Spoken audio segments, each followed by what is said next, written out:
Hey everybody, it's Perez, joined by Michelle Branch, and I have to thank you so much for not only being here tonight, but you're like hardcore because you played another show earlier this evening. You were at the Greek Theater opening for the Goo Goo Dolls, and now you're here, so thank you so much. No problem. It's been kind of a whirlwind, like, iconic LA venue night. I'm like, first the Greek and then the Wiltern all in one night. It's bizarre. I'm definitely going to go home and, like, sleep for a full, 48 hours or something after that. Both very iconic venues. I was recently at the Greek Theater to go see Adele.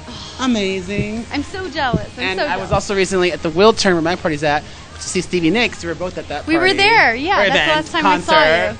Yeah. Worship Fest. Hello, Stevie.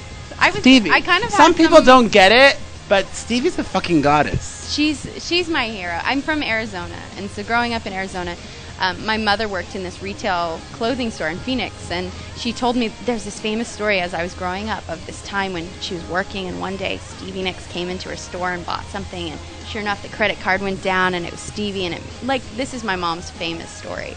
And so she's like an icon, not only musically, but fashion. She's an icon. It's Stevie. Yeah, so I worship her. I do too. Now, you have a new album that's coming out. And I was a little surprised because from what I've heard, the new single seems popish. Yes. And you've done pop in the past, but then you went and took a detour into country, and I was kind of expecting another country album. So is the single reflective of the album? Is it an entire pop album, or is there a little bit of both, or what can we expect? Yeah, I was in a band called The Wreckers for a while. I loved the band. Are we going to hear any Wreckers songs today? You know what? No? Unless you're gonna come up and sing. I don't know. Do you have a blonde wig? No. You can do one. Maybe. Stand still, look pretty. A request. Come on. Good request. Maybe. Maybe. Make it happen. Impromptu. Since it's your party and you're requesting something. Well, you don't have to. I don't want to fuck up your set list and craziness. No. But so the new album's a pop album? Yeah, it's a pop album. And why that lane? You know what? It's been so long. It's been almost 8 years since I've had a solo pop record out, and the Wreckers didn't end the most peacefully. We had kind of a tumultuous, there could have been behind the music episodes, plural, on us, but we decided to part ways. And it seems like you're not on friendly terms right now. No, we do get along, but it was really hard because we had success, which we didn't expect, and it was heartbreaking to have our band break up because we were kind of like at the height. We were having such a great time. And so my partner in the Wreckers, Jessica, decided that she didn't want to be a recording artist anymore. She wanted to focus on songwriting, and I honor that now. And we've been through therapy sessions and whatnot, so that's all good.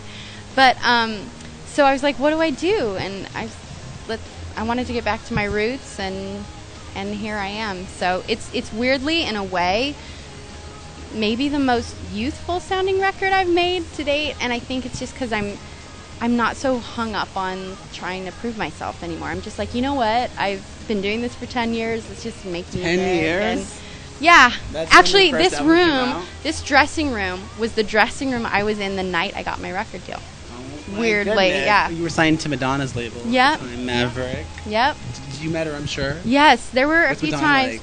Well, it was scary as hell because I would be on stage and she'd be in the audience, and I'm just like, okay, don't pass out, don't faint. It was hard to try to be cool. So now the word pop on radio and that sound has changed so much in the last 8 years since you released your last solo album. Were you concerned about trying to fit into a certain mold of what pop is now? I won't lie. I'm concerned. I see like Lady Gaga and Katy Perry, and I'm like, I could never do what those guys do, and they're just so amazing at what they do. And I think any time that you have to overthink that, or you think about that too much, or you're chasing radio, you're already setting yourself up for disaster. So I'm like, you know what? I'm just going to do what I do. I'm just going to be creative and make music that makes me happy, and cross my fingers and hope people like it. So the new album, is it a happy album? It is. You know what? This is one of the first albums I've written that has positive love songs and not angsty, I hate my ex-boyfriend love songs. So yeah. And who did you work with on the record? You know what? I'm a big fan of Lissy. Lissy? No way! You worked with Lissy? Well, no. Well, Well, I didn't work wait. with Lissy yet. Oh, okay. Yeah, no, I love her. No, I had her perform at one of my events too. She's fantastic. I love. So I fell in love with her album, and I was like, who produced this album? Who wrote this album? And I tracked down these 2 writers in the UK who did a lot of that record with that first record with her. So Jim Irvin and Julian Emery, and I did like half my record with them. So right, I can't wait to hear the music from it. You're gonna play some songs tonight. Yep, I am. Exciting. Well, thank you so much. Thanks for having me. And here we go.